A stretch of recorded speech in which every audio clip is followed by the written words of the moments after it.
어두운 골짝 지나가며 험한 바다 건너서 천국 문에 이르도록 나와 동행하소서. 오늘 하나님 주시는 말씀은 베드로전서 1장 10절로 16절까지 말씀 우리 함께 교독합니다. 이 구원에 대하여는 너희에게 임할 은혜를 예언하던 선지자들이 연구하고 부지런히 살펴서 자기 속에 계신 그리스도의 영이 그 받으실 고난과 후에 받으실 영광을 미리 증언하여 누구를 또는 어떠한 때를 지시하시는지 상고하니라. 이 섬긴 바가 자기를 위한 것이 아니요 너희를 위한 것임이 계시로 알게 되었으니 이것은 하늘로부터 보내신 성령을 힘입어 복음을 전하는 자들로 이제 너희에게 알린 것이요 천사들도 살펴보기를 원하는 것이니라. 그러므로 너희 마음의 허리를 동이고 근신하여 예수 그리스도께서 나타나실 때에 너희에게 가져다 주실 은혜를 온전히 바랄지어다. 너희가 순종하는 자식처럼 전에 알지 못할 때에 따르던 너희 사육을 본받지 말고 오직 너희를 부르신 거룩한 이처럼 너희도 모든 행실에 거룩한 자가 되라. 기록되었을 때 내가 거룩하니 너희도 거룩할지어다 하셨느니라. 아멘. 오늘 베드로전서 1장 10절로 16절을 본문으로 모든 행실에 거룩한 자들아 하는 제목으로 하나님 말씀 증거합니다. 자, 여러분 오늘 말씀 베드로전서 두 번째 시간인데요. 오늘 본문 1장 10절로 16절 안에서의 가장 중요한 키워드는 분명 여러분 보이시죠? 바로 거룩함입니다. 아주 이 거룩함이라는 주제가 오늘 본문의 아주 중요한 주제가 되겠는데요. 15절을 한번 더 읽어보시죠. 같이 읽습니다. 오직 너희를 부르신 거룩한 이처럼 너희도 모든 행실에 거룩한 자가 되라. 자, 여러분이 거룩이라고 하는 것은 하나님의 명령입니다. 자, 오늘 본문에서 분명히 거룩한 자가 되라. 16절에서는 내가 거룩하니 너희도 거룩할지어다 라고 하는 하나님의 명령으로 주어집니다. 그러니까 여러분 이 거룩이라고 하는 것은 내가 해도 되고 안 해도 되는 선택사항도 아니고 내가 잘 안 된다고 해서 포기할 수 있는 주제도 결코 아닙니다.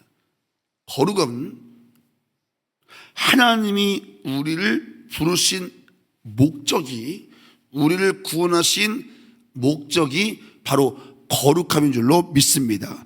자, 베드로는 이 거룩함의 명령을 우리에게 말하기에 앞서서 먼저 10절로 12절에서 우리가 앞에서 읽었지요. 우리가 앞서서 받은 어제 1절부터 9절까지의 그 내용, 우리를 거듭나게 하사 하나님 아버지 하나님께서 그 아들 예수를 십자가에 죽으시고 부활하게 하심으로 우리를 거듭나게 하사 산 소망을 주셨고 그 산 소망은 썩지 않고 더럽지 않고 쇠하지 않은 하나님의 유업을 상속받은 자녀가 되게 하셨다. 어제 그 말씀 나눴잖아요. 이 구원의 은혜가 얼마나 놀라운 것인지를 오늘 한 번 더 우리에게 상기를 시킵니다. 자, 10절로 12절을 요약하면 이런 내용입니다. 우리가 받은 구원은 구약의 수많은 선지자들이 장차 오실 그 그리스도의 고난과 그 부활의 영광에 대해서 수많은 선지자들이 예언하면서도 그들은 그 온전한 뜻을 보지 못했고 알지 못했다. 수많은 선지자들은 점진적 계시 속에서 하나님과 성령께서 주시는 그 말씀을 예언했지만 그 예언의 온전한 실체를 보지 못했다. 그 온전한 실체를 바로 너희들이 보고 있는 것이다. 그 말씀을 하고 있는 거예요. 한번 여러분 읽어보시면 좋겠네요. 자, 1장 11절 보시죠. 자, 10절 11절 시작.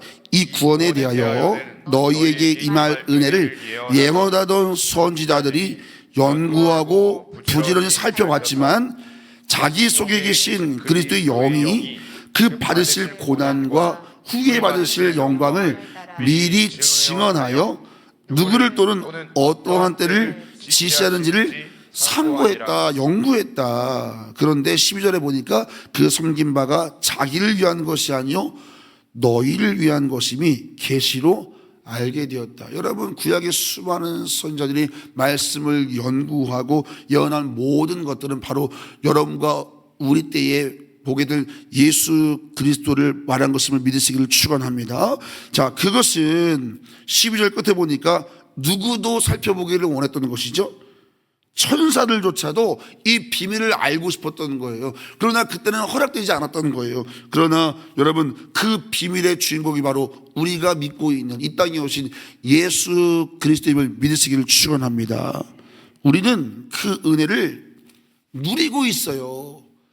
그 구약의 수많은 선지자들이 예언했던 그 실체가 이 땅에 이미 오셨고, 그분이 완전한 삶을 사셨고, 그분이 대속의 죽음을 통해서 우리에게 구원을 이미 이루어 주셨어요.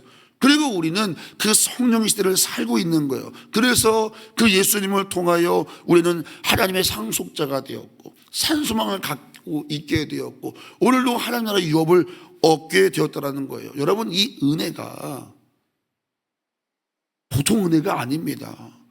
구약의 그 유명한 수많은 선지자들도 우리가 알고 있는 만큼 계시를 밝히 알지 못했습니다. 그들에게는 허락되지 않았습니다. 그들은 성령이 가르쳐준 만큼만 알 수 있었습니다. 그러나 우리는 그 계시의 실체가 이미 오셨고 그분이 그 모든 삶을 감당하셨고 이제는 성령을 통해서 우리는 모든 것을 풀어주시는 시대에 살고 있습니다. 그러므로 사랑하는 성도 여러분, 오늘 그 구원의 은혜를 오늘 경험하고 있다면 마땅히 오늘 은혜를 입은 성도로 살아간다면 우리의 삶의 걸음이 마땅히 은혜를 알지 못하는 세상과 거룩히 구별되어야 되는 줄로 믿습니다. 이 은혜를 누리고 있다면 우리의 걸음이 세상과 같을 수 없다. 이걸 베드로가 그렇게 말하는 겁니다.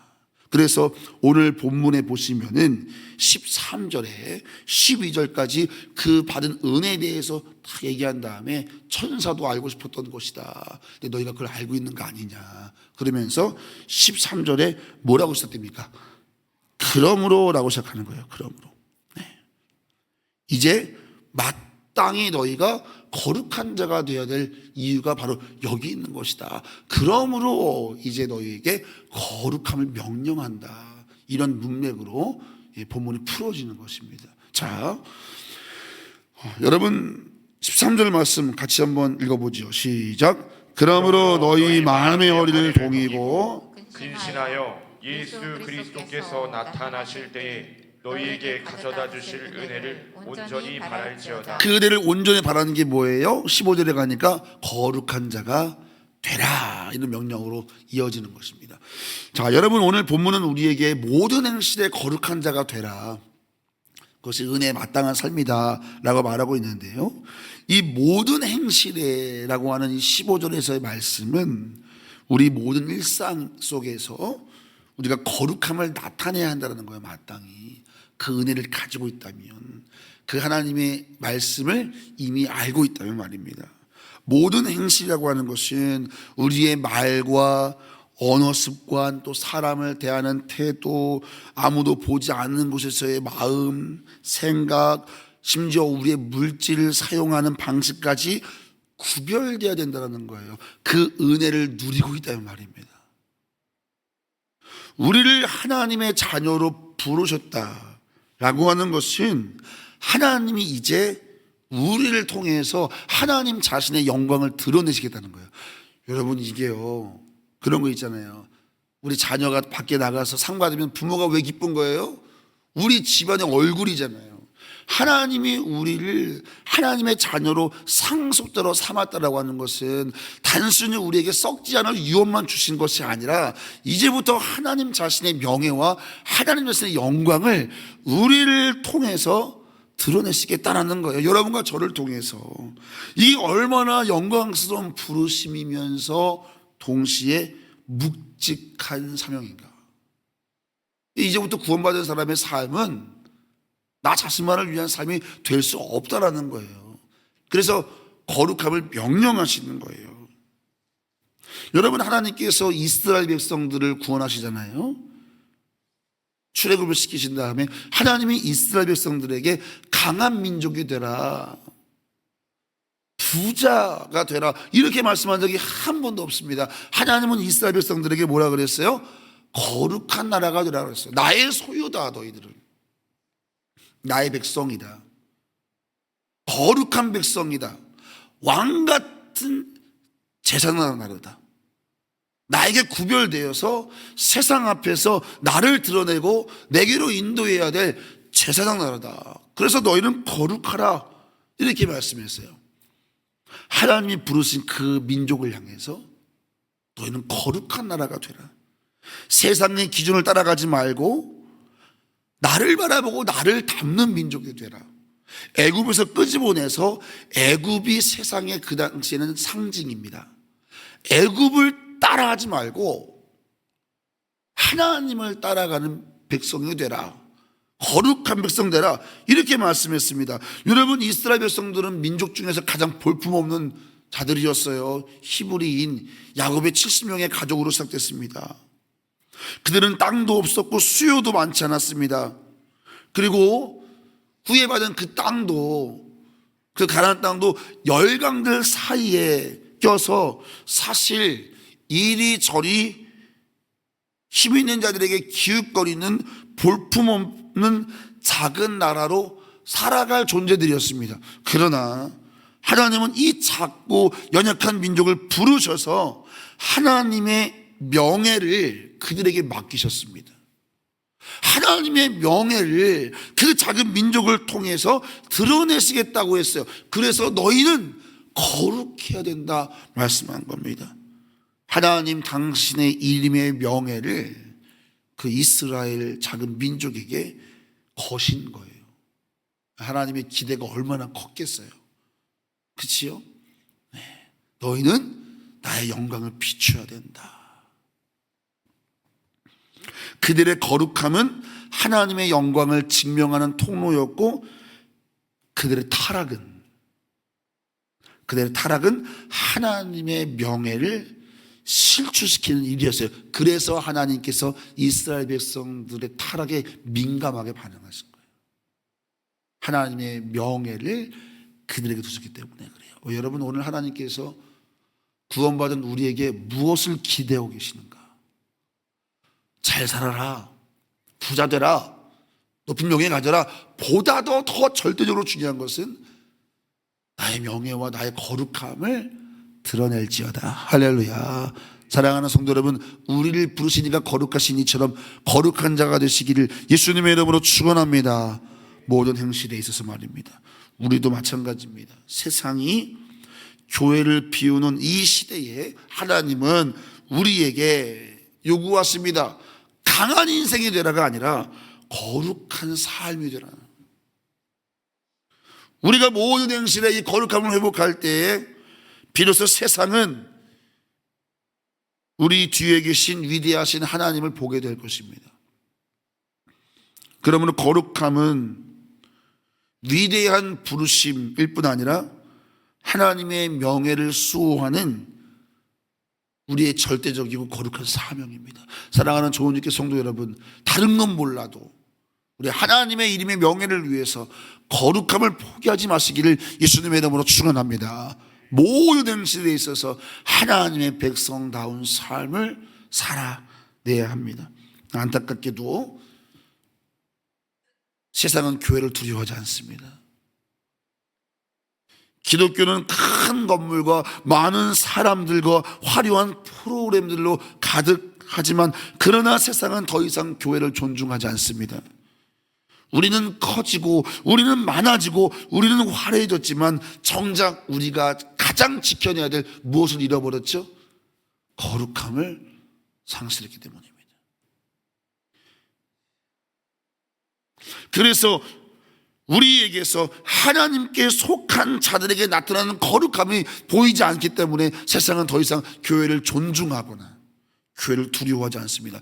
여러분, 세상이 교회를 두려워하는 것은 세상의 힘 때문이 아닙니다. 사도행전 2장에 보면 세상 사람들이, 로마 사람들이 교회를 두려워했다라고 되어 있습니다. 그것은 바로 하나님께 속한 자들에게 주어지는 그 경외심, 그 거룩한 힘을 그들이 느꼈던 것입니다. 교회는 그 힘을 가지고 있어야 됩니다. 어제 제가 충격적인 뉴스를 봤어요. 여러분 혹시 한번 이 책을 읽어봤을지 모르겠습니다. 놀라운 하나님의 은혜, 그리고 고난 중에 계신 하나님은 어디 계시는가, 이런 아주 유명한 책을 쓰신 복음주의 신자들에게 깊은 울림을 주었던 복음주의 작가 필립 얀시라는 분이 계십니다. 아주 유명한 작가입니다. 필립 얀시. 이분의 서평만 들어가면, 이분의 머리글만 들어가면 책이 잘 팔립니다. 자, 근데 여러분, 이분이 8년 동안 불륜을 저지르고 있었다는 것을 인정했습니다. 엄청난 교계에 이것은 충격입니다, 여러분. 저도 큰 충격을 받았는데요. 자, 여러분, 저는 뉴스를 보고 또 오늘 말씀 묵상하면서 이 거룩의 사명이 이토록 만만한 것이 아니구나라는 것을 느끼게 되죠. 자, 오늘 본문 13절을 보시기 바랍니다. 오늘 13절에서 뭐라고 말합니까? 같이 읽습니다. 시작. 그러므로 너희 마음의 허리를 동이고 근실하여 예수 그리스도께서 나타나실 때에 너희에게 가져다 주실 은혜를 온전히 14절. 알지어다. 너희가 순종하는 자식처럼 전에 알지 못할 때에 따르던 너희 사욕을 본받지 말고 15절 오직 너희를 부르신 이처럼 너희도 모든 행실에 거룩한 자들이 되라. 아멘. 이전에 너희가 순종하던 자식처럼 알지 못할 때에 따르던 사욕을 본받지 말고, 이게 구원받은 성도에게 하는 경고 아닙니까? 구원받은 이후에도 여전히 우리의 옛 습관이 따라오고, 그래서 너희는 거룩하라는 사명을 선포하는 것처럼, 여러분, 이제 우리는 강하려 했던 손을 내려놓고 거룩을 위해 무릎을 꿇어야 될 시대입니다. 세상이 우리를 통해서 건물의 크기가 아닌 우주보다 크신 하나님의 살아계심을 보게 될 줄로 믿습니다. 비록 더디고 힘들지라도 우리를 부르신 거룩한 이의 손을 잡고 오늘 나의 일상 속에서 단 한 걸음이라도 거룩한 구별됨을 선택하여 살아내시는 여러분과 제가 되기를 예수님의 이름으로 축원합니다. 세상에 추구하는 가치를 내려놓고 이제 거룩을 위해서 우리 다시 걸어가야 합니다. 그것이 우리 됨이고, 그것이 우리가 가장 강한 길이고, 그것이 하나님을 영화롭게 하는 길이다. 여러분, 우리가 추구하는 삶의 목적이 거룩이기를 예수님의 이름으로 축원합니다. 여러분의 삶의 신앙의 궁극적 목적이 하나님의 명예, 그 하나님의 영광을 드러내는 거룩함이기를 예수 그리스도의 이름으로 축원을 드립니다. 여러분, 그런데 이 거룩함을 추구하다가 넘어질 때가 있습니다. 좌절할 때가 있습니다. 마치 새 옷을 입었는데 그 옷에 때가 묻고 그 옷에 먼지가 묻는 것처럼 그럴 때가 있습니다. 그러면 사단은 여러분에게 와서 이렇게 말합니다. 너는 끝났다. 너는 안 된다. 너는 더럽다. 그러나 성령님은 말합니다. 다시 걸어가면 된다. 이렇게 말씀합니다. 여러분, 사단의 이야기에 속지 마세요. 거룩은 하나님 아버지가 예수의 죽으심과 부활을 통해 우리에게 주신 은혜예요. 신분이에요, 신분. 구원받고 거룩함은 네가 얻어내라가 아니라 이미 하나님의 자녀가 될 때 우린 거룩한 자녀가 된 거예요.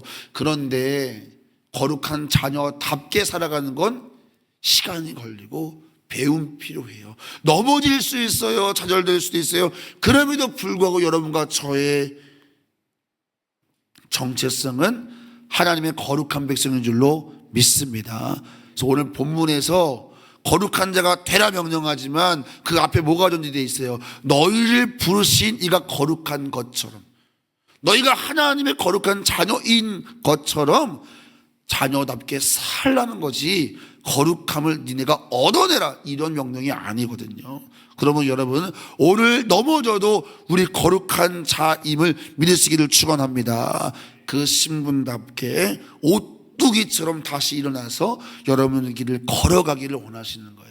사랑하는 성도 여러분, 오늘 하루도 거룩함을 포기하지 말고 거룩함을 향한 고집을 가지고 하나님의 영광을 드러내기 위해서 오늘도 모든 행실에 있어 거룩함을 힘쓰는 저와 여러분 되기를 예수 그리스도의 이름으로 축원합니다. 기도하겠습니다. 오늘 주님의 크신 은혜에 늘 감사드립니다. 김영인 권사님 예물 드리셨고요, 우리 슬미 청년 하예리 하랑이 학염 1천 문제 드립니다. 하나님, 오늘도 우리 1천 문제를 기뻐 받으시고 우리 자녀들의 삶 속에 거룩함을 주옵소서. 오늘 우리 김영인 권사님 주님의 은혜 감사하여 예물 드립니다. 오늘 있을 입차례도 주 함께 하셔서 저의 사업의 현장 속에 하나님 형통의 은혜 허락하시고 문을 활짝 열어 주시옵소서. 오늘 이 새벽에 나온 사랑하는 성도들이 이 거룩함을 포기하지 말고 하나님의 명예를 위하여 살아가는 우리 모두가 되게 하여 주시옵소서. 예수님의 이름으로 축복하며 기도하옵나이다. 아멘.